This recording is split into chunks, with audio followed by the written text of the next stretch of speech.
Yep. Good afternoon and welcome. This is another News for You live stream brought to you by Freedom Media WA. And those in Western Australia will know or may have heard that at the moment, a topic that is a subject that has been quite topical in the WA Parliament, and in fact on Roger Cook's, the new Premier for Western Australia, his first day of Parliament, he was on the back foot in relation to the proposed laws dealing with the Aboriginal Cultural Heritage Act. And there is a lot to get through.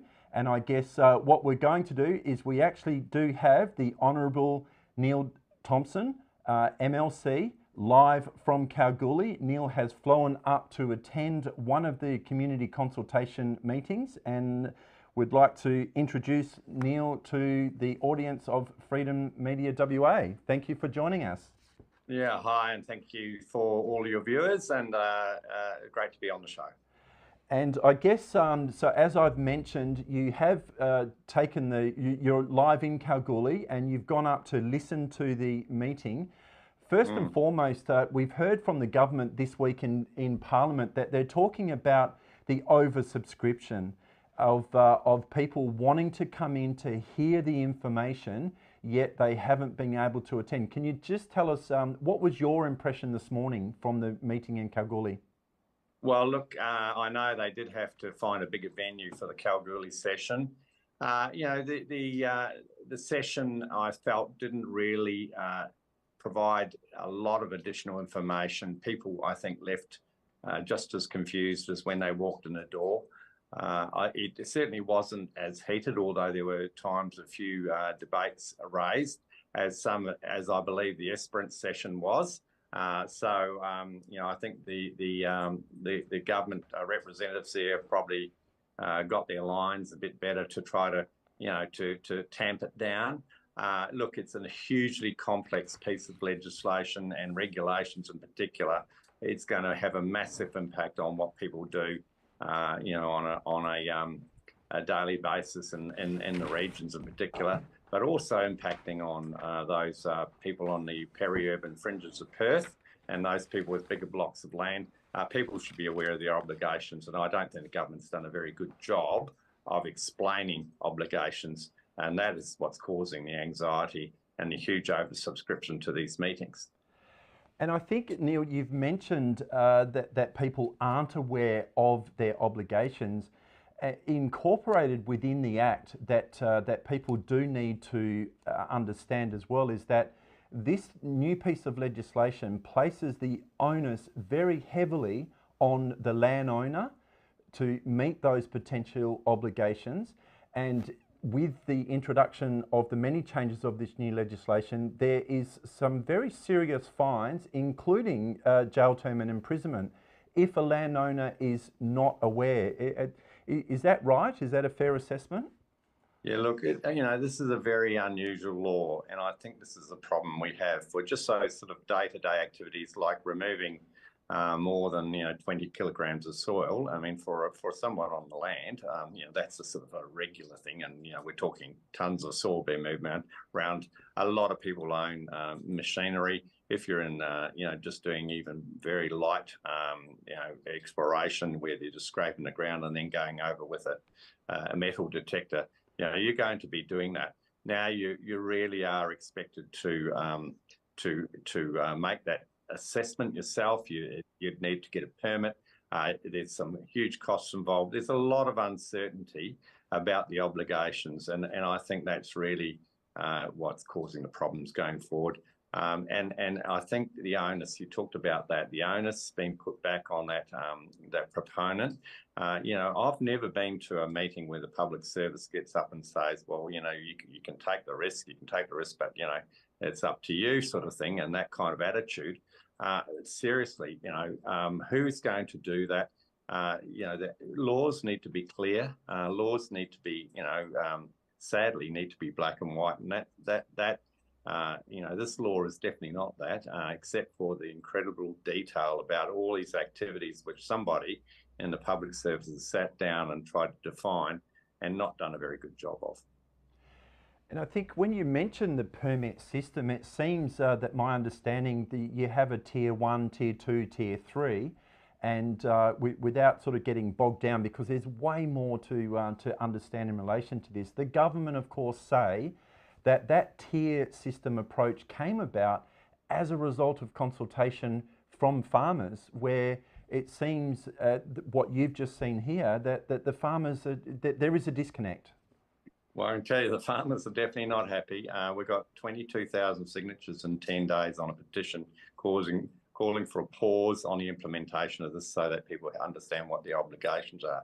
This is unprecedented. Where the biggest petition so far was the ban on demersal fishing, which got people pretty excited about, when they were going to ban the fishing off the coast, up towards Kalgoorlie, from Perth to Kalgoorlie. Now, there was 17,000 signatures over 6 weeks. We've had 22,000 signatures in 10 days. This is a massive concern. The government needs to do better. It's an obligation of government to explain itself. It can't put people in a position where they're expected to take risks. And look, I was very disappointed with some of the commentary today. This constant messaging from the minister, even in the West Australian today in his op-ed, saying, it always applied, it always applied. Well, it did always apply, and until the 1st of July, it did apply, but there was one committee, a government committee called the Aboriginal Cultural Materials Committee, the ACMC, which oversaw all the activities and had fairly strict definitions on what could and couldn't be considered, and certainly never bothered with getting down in the detail at this level. This is not the case going forward.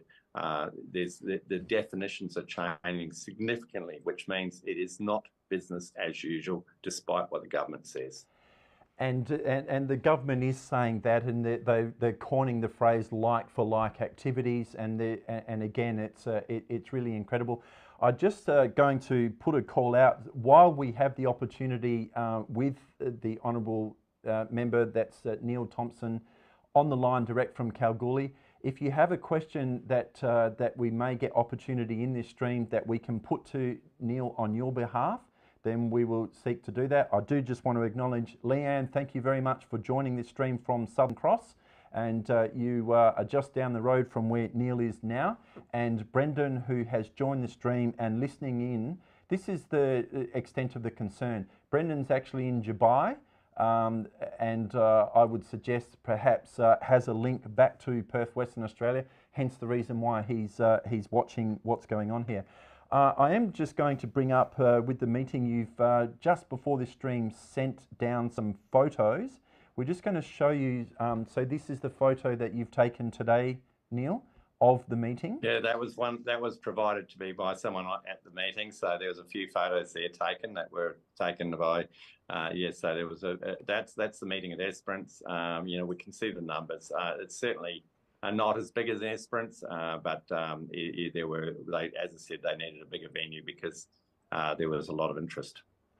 And I guess when you look at this particular photo, this is today from Kalgoorlie, and then we look at this Esperance here. So you are the member responsible for mining and pastoral, and predominantly in Kalgoorlie. We well know that Kalgoorlie is a strong area for mining of minerals and resources. So it's not just farming that it actually impacts. There's a number of issues that will relate even down to a prospector, as I understand.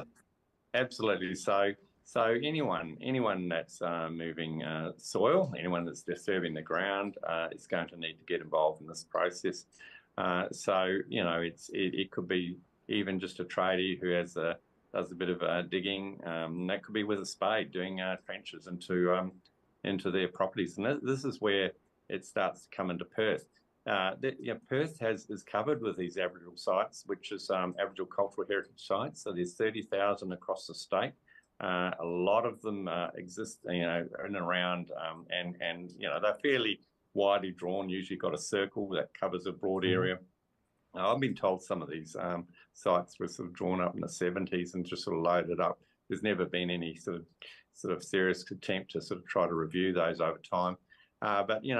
So if you're a tradie, for example, and you're living in Perth, and you need to dig a trench now, There are exemptions under what they call deemed provisions of the R codes. If you can, so a patio and a pool and all those that, Rita Sapioti managed to get that through so they could avoid any scrutiny down in Perth or any concerns. But there's always going to be activities that won't be on those deemed provisions. I'm trying to work out what they are, but, it's as clear as mud. I'd suggest even something like putting in reticulation or maybe, and certainly running a trench for servicing a block. Where you're running cables, for example. If you're a plumber, I think you should check this out. If you're an electrician, you should check this out. You may need to get a Tier 2 permit. Depends where you go in Perth. People, the tradie part of our sector, they'd have no idea.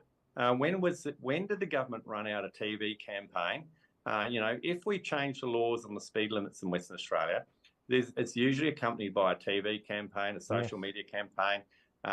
Explaining the new laws, you're bringing in seatbelts, for example. Okay, I'm sure if that happened today, there'd be massive publicity about how that had to work. But what the government's done instead, they've actually been very sneaky.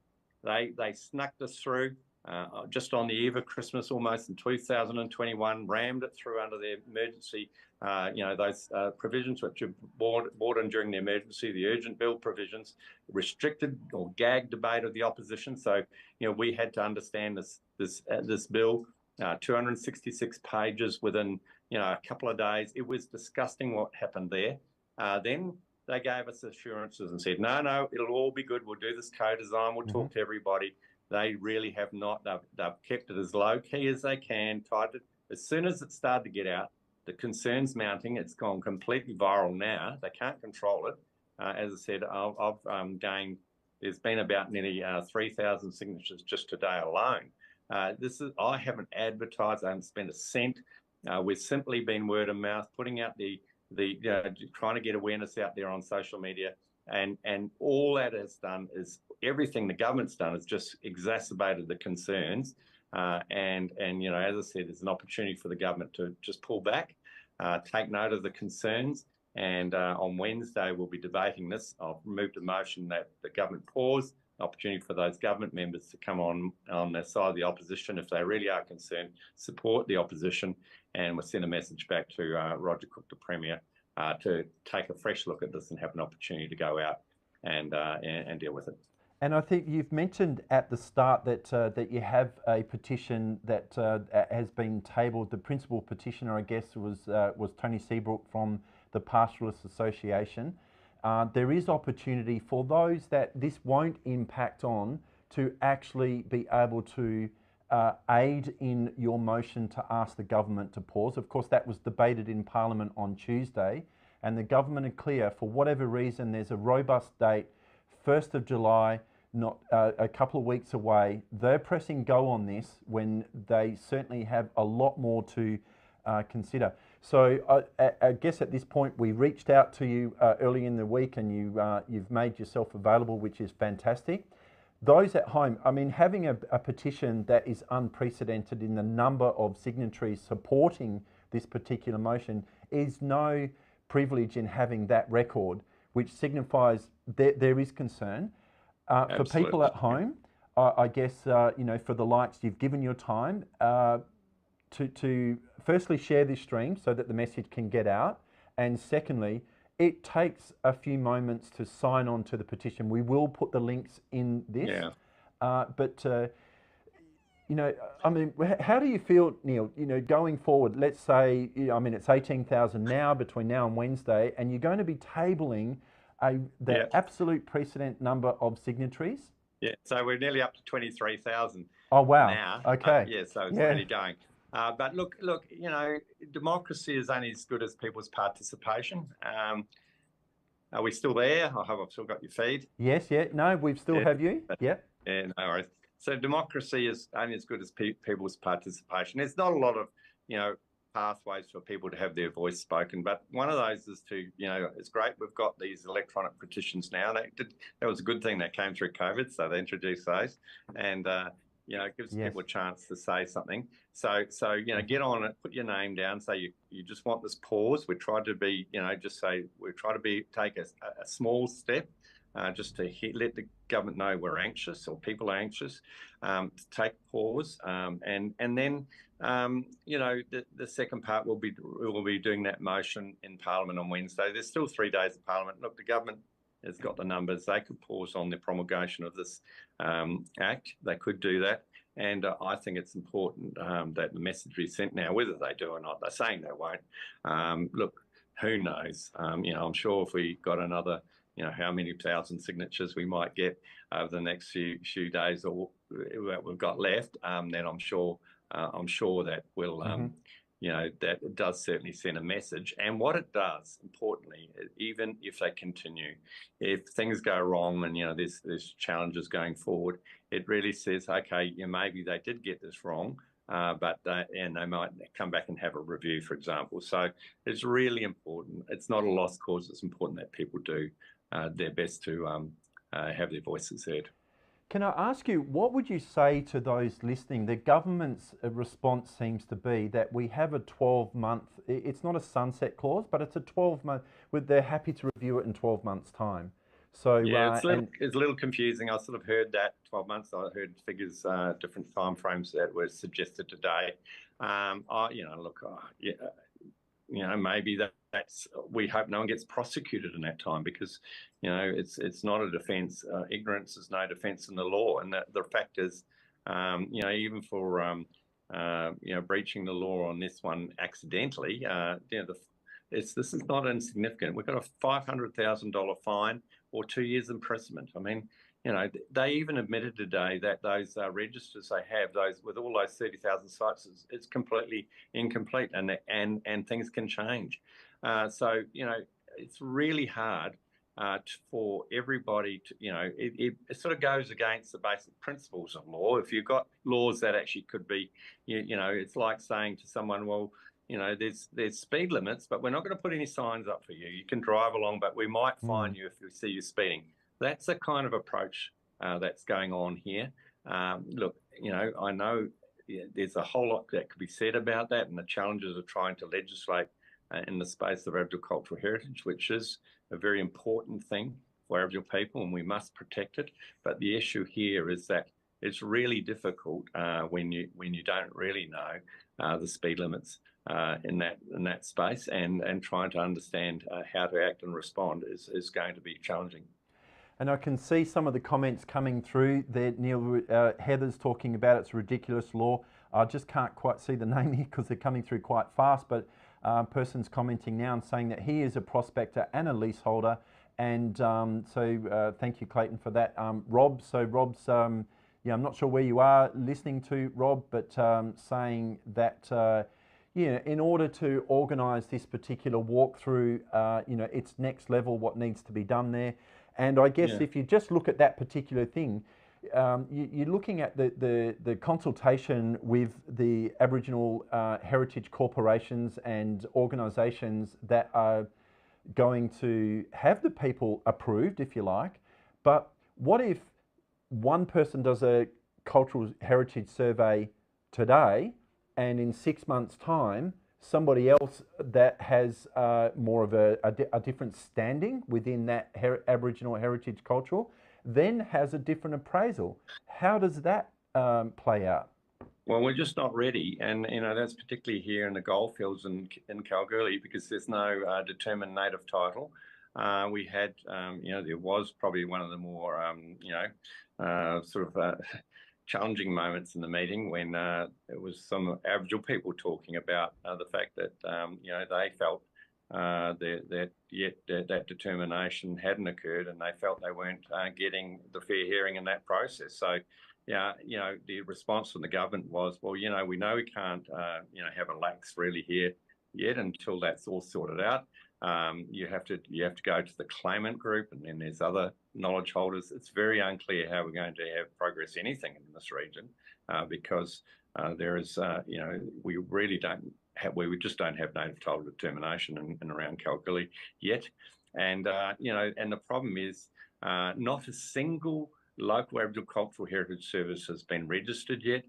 Again, there's concerns. The Esperance group down there are concerned about the fact that the resource and they have half a heritage officer, FTE, and they feel this is not a good way to go. They don't want to be in the front line of all this concern from the community. This is not the way to go forward. We've developed this really punitive approach to cultural heritage instead of, I heard from someone on the ground today said, look, if there was a way of incentivising people on the ground to protect Aboriginal cultural heritage and actually make it a positive thing, people would embrace it. Instead, we've created this, I could say if there's Aboriginal people out there, this is really very much, to use the terminology, this is old colonial law being applied. It's really terrible because, we're going to lock people up if they do the wrong thing. So for the Aboriginal people out there, this has definitely been designed by some, I'm sorry to be racial about this, but some white bureaucrat in an office, I'm sure. This is a design. This is not being designed. I know because I talk to people on the ground up in the Kimberley, and were opposed for this law right from the get-go. They did not want it the way it's rolled out. They wanted to engage with people properly. They want to build relationships. They want to build positive relationships with the community, and that's what we should be doing, not creating this sort of punitive response and putting, unfortunately, Aboriginal culture right in the middle of it. That's not good for our society. And I think, to be fair, and this is the opportunity, I guess, where you can put that side of it forward. You are in favour of preserving Aboriginal culture and heritage. Absolutely. Yep. So there is bipartisan support with the objective of what the government's looking to achieve. And to be fair, the laws, certainly needed some work. There was no doubt about it. The Liberal Party put forward reforms in 2016. Unfortunately, couldn't get a majority, and rather strangely, the National Party opposed it at that time. But that's the way of politics. But we do our best, and I'm not saying they were perfect, but certainly they need, and it's really going to be difficult to get the perfect law on this one, because we're dealing with something that's intangible. We're dealing with things that are kept and often kept very closely guarded by Aboriginal people. But it's important to protect and respect and build all those things. We want positivity. We want positivity going forward. We want positive engagement, not sort of, we're going to throw you in jail if you make a mistake. And by the way, we're not going to tell you the speed limits and, you could get caught out. That just creates fear and anxiety, not good for our society. I'm opposed to that approach to law. I think it's bad for our society. It's bad for our relationships we have across the board. And I guess that, the government would say, and there's some comments from Roger Cook, and I am going to bring a short piece for that, where they mention himself and the Minister for Aboriginal Affairs, Tony Booty, where he's accused you of saying exactly that. I am going to ask Clayton if you wouldn't just mind bringing up the laptop again. So this is a picture of Anthony Dan. He's a Wurundjeri man up in the Geraldton region, and it's quite interesting. I've picked up some comments that he has given after he's been to a couple of consultation meetings in Geraldton, and he said that he left the room confused. There was a number of people confused about what it was going to contain within the Act. He felt that it was premature, that the government brought it on this quickly. And he said that they're quite likely to miss a site if they don't know what the site is about, and that's a concern. And he said, his comment, quote, "It's like me getting in and going onto a farm and doing some farm work when I really don't know anything about farming and I could do something completely wrong." So, that is just indicative. That's a fair analogy. I think that's a very insightful comment and useful. Yeah.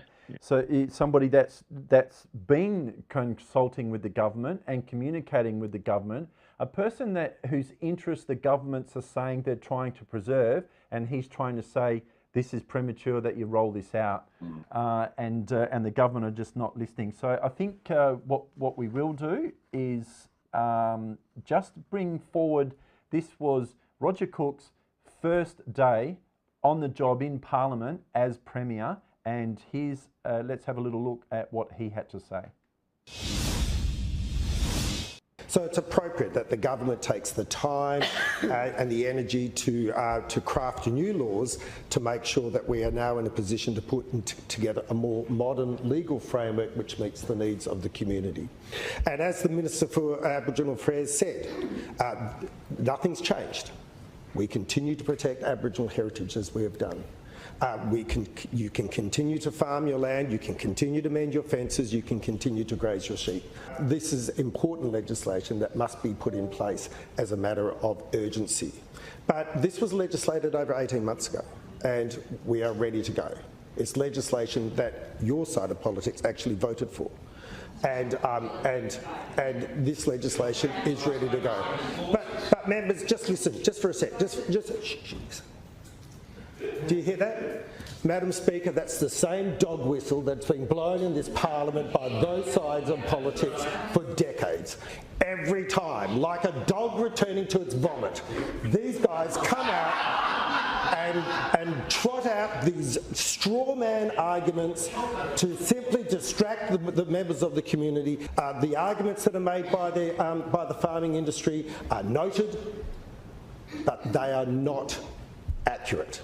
If anything, that is one of the industries that will be least affected by these new laws. Supplementary question. Premier, do you consider it good enough to force a new system on landowners across the state and cause this widespread concern when it's only an arbitrary choice to make July 1 the implementation date? The Premier. Well, I might ask, member, do you think it's good enough for you to continue to undermine and scaremonger in the community, raising these same dog whistle arguments that you've raised time and time again? For God's sake, get on the right side of history for a change. Do the right thing. Actually support these laws that you voted for anyway. You voted for them anyway, and actually just get on and assist your stakeholders to understand these laws so that they can continue to work with them. So there's a full stream in itself just unpacking that right there. Yeah. But I think I don't have a lot to say about that, to be honest. I found it disappointing. I did make a comment in the other place, that this is a tactic that's used, and sadly it's a political tactic. You weaponise an issue. You just hide behind, a good issue, and you weaponise it to attack the other side. It's not a good way to do politics. All I am doing today is people have got concern. We actually did not oppose the bill, and that was our official position. There was a division brought on at committee stage by the Greens at the time. For the committee stage, and we stood with the government because this was their bill. This was their bill, and that's our convention in Parliament to do it. If you're not opposing, you stand with the government if there's a division. This is their law. They had reassured us. They had reassured us in that debate, even though we raised many concerns that they were going to work in this co-design process and properly consider. Look, what they haven't done is advised anybody. Where's the advertising? Today I found out that the guidelines for surveys are not even yet completed. This is not good enough. The only reason we've gone with this petition is because the concerns started to mount. We raised these concerns at the time. No one really seemed to be that worried about it, which, I'm always trusting the community. That's what the community's view. It's our job to raise concerns. If the community doesn't seem to respond, you just let it go. And now the community is really motivated on this. Now they realise what they're heading towards. We are out there defending the views of that voice of the community that are worried, and we're asking just pause and really, the comments made, other than to say they are well beneath that of a premier, they're not one of the statesmen, and I do know, and people can see from that footage, the smirks of laughter behind the scenes. It's just not on. I will defend myself, and I know that and I will not resolve. I will not resolve from speaking up on behalf of our community. And I guess one of the things that also occurred in the place where you sit in the Legislative Council. And that was the challenge, as I understood it the other day, essentially went out to the Minister, Tony Booty, to get on the plane, as you've done today, and travel up to these last-minute community consultations. And of course, there was a number of reasons, which you were well aware because you were in Parliament at the time, that he said. But you've done that. The invitation went out for him to do that. And I found it quite interesting in Parliament after the Esperance, where it was oversubscribed, some 600 plus people turned up to that. And the comments were asked by the member from Roe, sorry, his name just slips my mind at the moment, that sits with you on this issue, that what was the comments from the Labor members down in that region? And of course it was glowing and so on and so forth. Again, 650 people trying to get in to hear this, and the state government's response was, there's nothing to see here, there's no problems, we're pressing go. Yeah, look, the member for Roe, Peter Rundle, he's a good member doing his work down there. But the thing is, look, I must say, right from the get-go, the Minister has hid behind the public service here. That started back in 2021 when I spoke on the Country Hour on this November 2021. The Minister refused to come on the radio. It's only now the pressure is coming on that the Minister in the last couple of days has got out and started speaking to the community on such an important issue. The community, the Minister's not been out in the front. I was at an event run by the Yamatji Martha called Yule River back in 2021, back in mid-2021. I was at that event, and sadly, I was the only member of Parliament. This was with the Aboriginal people, and they were grilling that public servant, and no one from government was there prepared to stand up and answer the questions. It was appalling. So look, and I do have to say I have to head off. Unfortunately, I've got to go. I've just got a message from my staff saying I've got something else to go to. But look, this has been poorly done. I think the government's tried to sneak this in on people and try to, minimise any scrutiny. That's clearly the case in 2021 when they rammed that bill through for no good reason and not allowing proper debate. It's anti-democratic what happened there. And then just sort of at the last minute start these sessions at the 11th hour and still haven't got the systems ready, haven't got the guidelines ready. That's just not a way to do government. It's the worst. Look, I was a former public servant at a senior level. I've never seen anything like this. This is just not on. So that, mindful that you do need to go, and we certainly don't want you to miss your flight. I will just say there's a comment that just come in from Helen and on Facebook, so not so much read out her comment, other than Helen did reach out a couple of days ago as well when I was talking about this, and she was quite pleased that you have given your time to come on and talk to independent media like this, and certainly in a down south community. So thank you very much. We thank you for your time. The people I always make myself available to anybody who's prepared to listen. No, thank you. I think you. the lights are being turned off now, so that's a real message. I think I'm going to have to go. But, no problems at all. So that's so that we hope that you have a safe flight back. And for those watching the stream, I'm just going to add a few more comments in. But thank you very much, Neil, for your time. Thank you. Thank you to you, viewers. Thank you. Bye. So there we go. We have the member for Mining and Pastoral, Neil. Oh, sorry, I've just, hang on a sec. Oh, that's all good, Clayton?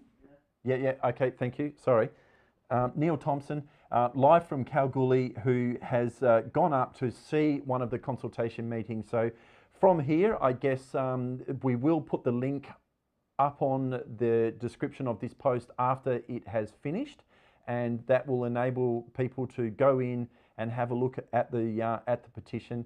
It really is the ease of signing of an e-petition. This stream is not so much to convince you in sense of doing that. It is more a stream to say, we brought you a little bit of Roger Cook's and how he consults with the opposition bench and what he thinks about this issue. I will touch on this particular point, and that is that he made a point in the package we just played you that he said, nothing's going to change and this law sort of caters back to 1972. You've just heard Neil Thomson say that it was in need of review, and that's there is bipartisan support there. However, then Roger Cook in the same breath says that the issues of the farmers have been heard and noted, but they're going ahead anyway. So, you know, they compete. If nothing's going to change and the government can press pause on that. I think in preparation for this, we do have a package of, in the Legislative Council also from Tuesday that I think that we might play on the stream. And this is the Minister. This has been a 5-year process. A 5-year process of consultation for the Act. The National Farmers Federation and the Pastoralists and Graziers Association were invited to attend these workshops. They decided not to attend. But may I say, one of their policy officers in the consultation for the bill that then became the Act said that the consultation process was exemplary. Exemplary. And for most farmers and pastoralists, they are not impacted. If they actually, have you actually read the Act? Have you actually read this Act? You have you? But have you read it? Have you read it? So you might have it there, but I don't think you've read it, because if you read it, Neil Thomson, the Honourable Neil Thomson, would not have went on TV and said if you build a pool in a residential block of whatever size, that, well, I'm telling you. Order, please, members. I'm telling you, you are a shame. You are a disgrace, member for FAST. So like-for-like activities are exempt. So a farmer that's been grazing their property, cropping their property year in, year out, will continue to do that. Will continue to do that. They won't need to gain approval for that. The man for Road was quoted as saying the Act is going to grind normal farming activities into the ground. Do you honestly believe that? How's that? If like-for-like activities are exempted. Sit down, please, Minister. Members, the call rule on that. It's not a point of order that I accept, although, Minister, you're continuing to goad the opposition, so when that occurs you have to expect a response. So there we go. That was also this Tuesday in Parliament as well. That's the Minister, Tony Butty there. A comment that Helen's just saying that they say 5 years and they call it exemplary. And I think it's quite evident that you can see there, and we've heard the comments. They've been coming in to us here at Freedom Media early in the week. People might ask, where did this issue come from? Neil Thomson mentioned that it was snuck through back in December 2021. Of course, we know that it was under the fog of COVID and what was going on in relation to that. But, and I have been through the Hansard debates and listened to the many arguments in both the upper and lower house here in Western Australians that those that are sitting on the opposition have made. And they have put forward quite compelling arguments. Again, to reiterate, they're not opposing preserving Aboriginal heritage. They're just looking for a framework where the government is come out, if you're not aware of your obligations, with the big stick approach. You know, $10,000 fine, I think, is where it's at, and quite lengthy terms of 1 year plus if you imprisonment if you breach that. So so many comments coming forward. What can you do from here? I guess there's, as we always say on all of the streams, if you feel the information in this stream is insightful enough, but in this case, as you've heard from Neil Thomson, the government is not promoting this on social media, that these significant laws are going to be implemented July 1. Now, the debate in Parliament the other day, there was, it's not the motion that Neil Thomson is going to be tabling next Wednesday, when it is the close of the petition that he will be, says has over 23,000 signatories. It was a further debate And what I found quite interesting, and I sat through that was 2 hours just listening to that there would have been on the government side 3, 4 people sitting in the chamber. And you had the full complement of the opposition in terms of that when it came down to a vote of supporting a 6-month pause. That's what they're asking for, 6 months. The bell rang, there was a division, and then every person that was not privy to the reasons why there should be a 6-month pause on the government side came drifting it back into the chamber, and of course it was voted down 45-5. The government, in arrogance, using its numbers to just simply say, deliver the script, we're not changing, it's going ahead. So it comes back to what can you do? If you feel that this information is insightful, then there is an opportunity between now and Wednesday to share this stream, because it will have the link to the petition. You don't have to be a landholder that is impacted by these regulations, which is over 1,100 square metres, to sign the petition. You just need to be a resident of Western Australia. So share the stream is what we ask, and more importantly, click on the link if you haven't done so already, and have a petition that is already at record numbers be tabled next Wednesday to as a clear signal that something is wrong in terms of the way that the government is executing consultation on this and a number of matters. We've all seen it, we've all heard it. The COVID pandemic bill was another one that the government just rammed through, and we know the comments coming through that it is dangerous. So hopefully that you've been able to have an opportunity to hear things from the opposition, and that is Neil Thomson, who gave his time. So we are looking to follow. There is a few more consultation meetings which he attended today in Kalgoorlie, and he's just there as an observer. It's the government bureaucrats that are there telling the people how this is going to how it's going to be implemented. But as you said, the permit system, they still haven't developed that yet. So we are going to be following the meetings coming up. Northern, we know, undersubscribed. We've had the information come back that suggests that Northern, that the government may have made about 50 places for that particular event to go to. Of course, there is a nominal charge to go. That does include lunch. The feedback that we've been getting is that farmers, pastoralists, and those that want to understand more is saying, look, we don't want the lunch. We just want to come and hear what the government have to say and perhaps ask a few questions. And as was the case in Esperance, people were being turned away. Geraldton, they were being turned away. You can't book to go to Northern, so those up in Northern and the surrounding districts, you'd have to take it off your own bat.